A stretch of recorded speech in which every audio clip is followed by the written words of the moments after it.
मनीष बहुत गंदा आदमी है। मनीष मेरे यहाँ प्रवक्ता बनने आए थे। आप जिस तरीके से डेली किसी न किसी जादव किसी न किसी को गाली देते हैं, कभी मियां को, कभी जादव को, कभी किसी को। आप जब आए थे आपके पास एक गाड़ी नहीं थी, कहां से इतना पैसा आया? रियल एस्टेट में कैसे लगे? मनीष के वीडियो के बाद तमिलनाडु में क्योस पैदा हुआ। मनीष गुनाहगार है, मनीष को माफ नहीं किया जा सकता उस वीडियो को देखने के बाद। एक बिहार का दल्ला है पप्पू यादव। जी हाँ, पप्पू यादव, ये वही पप्पू यादव है जो अपना फायदा देखने के लिए हर किसी की आंट और झांट चाटने लग जाता है।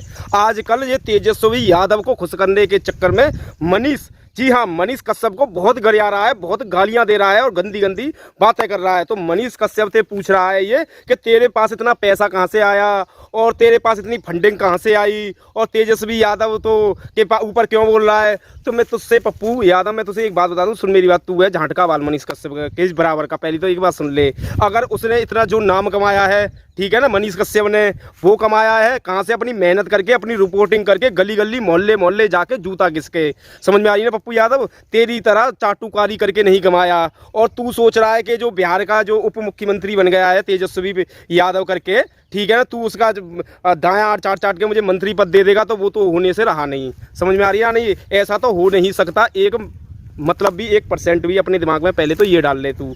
और बाकी का चाहे तू मनीष कश्यप के बारे में कुछ भी बोल ले, और तू बोल रहा है कि मैं इसका क्या कहते हैं, इसे गिरफ्तारी करा दो, इसका ये कर दो, इस पर 302 का मुकदमा करा दो, ये करा दो, वो करा दो। तो अबे झांटके वाल, मुझे एक बात बता, तू है बिहारियों की आवाज़ उठाना 302 का मुकदमा लगाना होता है क्या बिहार के अंदर? है, मैं तुझसे पूछना चाहता हूँ। तू चाहे कुछ भी कह दे, तू किसी प्रधानमंत्री के बारे में भी बोल दे, तू किसी के बारे में भी बोल दे, मगर नहीं, तेरे ऊपर FIR नहीं होनी चाहिए। जो देश प्रेम कर रहा है मनीष कश्यप, उसके प्रति FIR हो जानी चाहिए, उसके खिलाफ सब कुछ हो जाना चाहिए। तो एक बात बता दूं तुझे लोंडू, तेरी शकल तो है ही लोंडू जैसी। अगर तू साले, अगर घेड़े मोटे, अगर तू 4 टाइम खाना बंद कर देना, तो तेरे चक्कर में आधी भुखमरी तो तुझ जैसे मोटू है तेरे चक्कर में आ चुकी है। सही बता दूं ना, ठीक है? तू पप्पू यादव है, सही ना? तेरे जो पप्पू यादव मोटे घेड़े, तुझे एक बात बता दूं, आधा खाना तो तू साले बिहारियों का तू खा रहा है, इसीलिए बिहार में भूखमरी है। सही बता दूं तो तुझे मैं कसम खा के बता रहा हूँ, आधी भूखमरी तो तेरे जैसे के ऊपर है। साले तू इतना खाता है 10 टाइम है और बोल रहा है करके, हट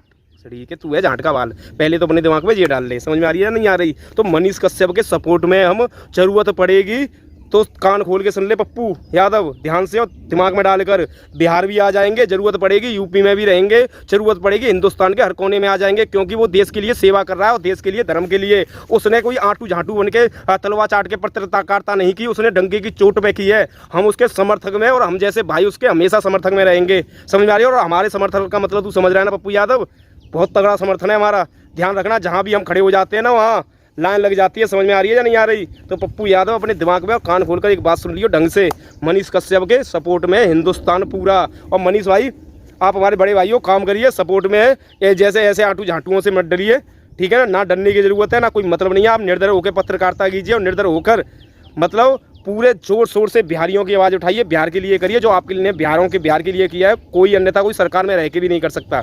समझ में आ रही है ना? तो पप्पू यादव, तुझ जैसे झांटके वार चाहे कितना भी बकते रहे, तू आड़ है, तू आड़ स्वाप करता रहे, कोई फर्क नहीं पड़ने वाला। तो सही भाइयों को जय श्री राम, वंदे मातरम। आगे तक वीडियो को पहुंचा दे। हर हर महादेव सही भाइयों को।